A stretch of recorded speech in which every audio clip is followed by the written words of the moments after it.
You know, it was too close to you know, for lawsuits and stuff. Whatever became of Polly? I believe he went on.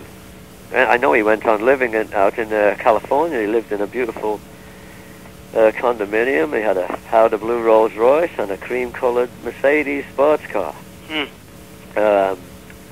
He went on living. He takes money from Al Cooper. He takes money from Lou Christie, Charlie Calello, different people in the business.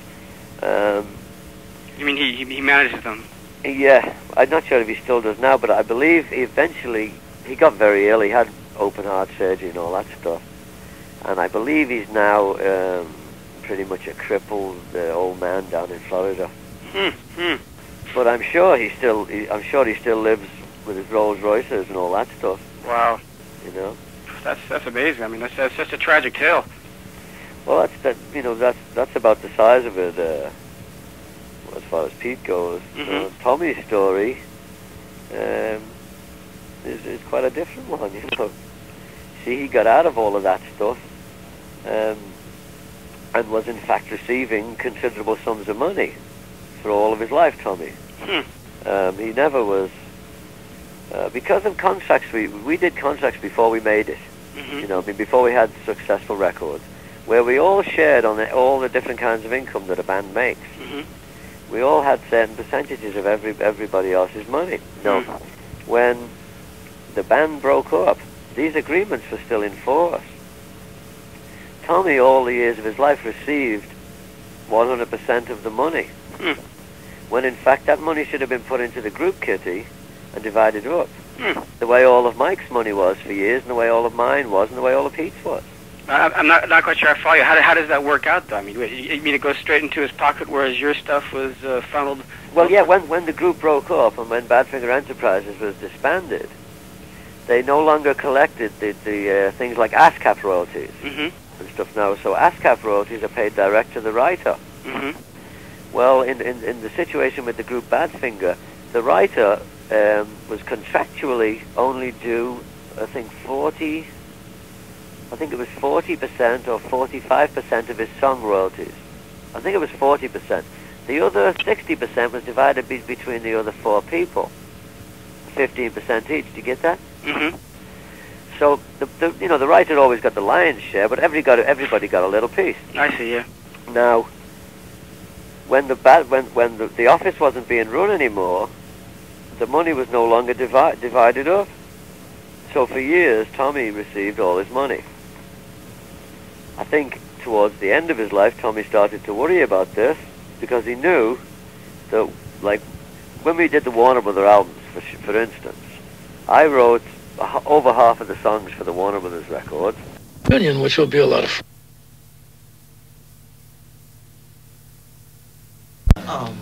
Yeah. Oh, okay. I thought I heard a noise. Yeah, no, that was my taping machine here. Okay. Yeah. I wrote over half of those songs. Now, when we delivered those records to Warner's, they paid us $225,000 recording advance and $100,000 in publishing. Okay? Now, say there were 10 songs on the records, then the writer would be credited with the royalties, you know, for the number of songs he wrote. Now, all my money that I made off those Warner albums, which was close to $300,000, was put into the Badfinger kitty and spent. It was used as wages for the band and expense money for the managers. And I had no qualms with that. I mean, I never did from the beginning. It was the deal we made. That's the way it was. We all drew our salaries, and that was just fine. However, when the band broke up, Tommy kept on receiving all his money. You know, and I think he realized that when we came to do an accounting, which we did in 1985, that he would owe everybody a fortune. You know, and that was actually what did happen. But what he forgot about was that Mike and I and Bill are human beings. And we didn't want his house, and we didn't want his car, and we didn't want his firstborn. All we wanted was some money, you know? And so what we did was we erased all that stuff. Mike and Bill and I, we erased all that money that Tommy had already. And we started out anew with the money that we had, and we divided it up according to the old contracts, and everybody got their fair share. You know? But Tommy was dead already by 2 years. Hmm. So what drove him past the brink? Well, I don't know. You know, it's hard to say. You know, it's not my kind of psyche that, you know, to go out and do that. So I'm not really sure. I mean, he wasn't ill. He didn't have like syphilis or cancer or anything like that. He was, you know, he had money coming in. Had his wife and his child. They were both well. And his career, although it wasn't really going anywhere fast, it certainly wasn't over, you know. He was only, 83, he was 36 years old, you know.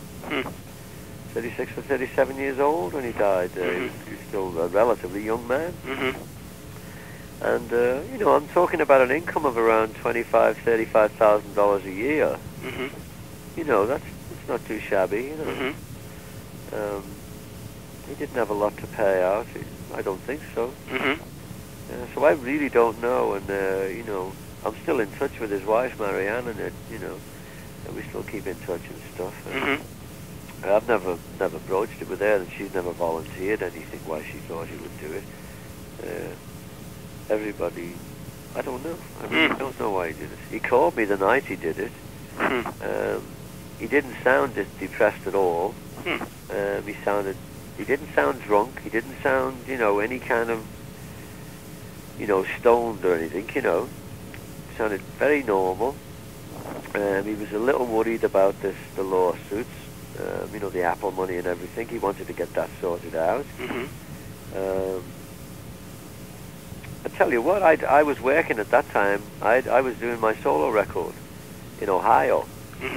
And I was the head of A&R for the record label at the same time, you know.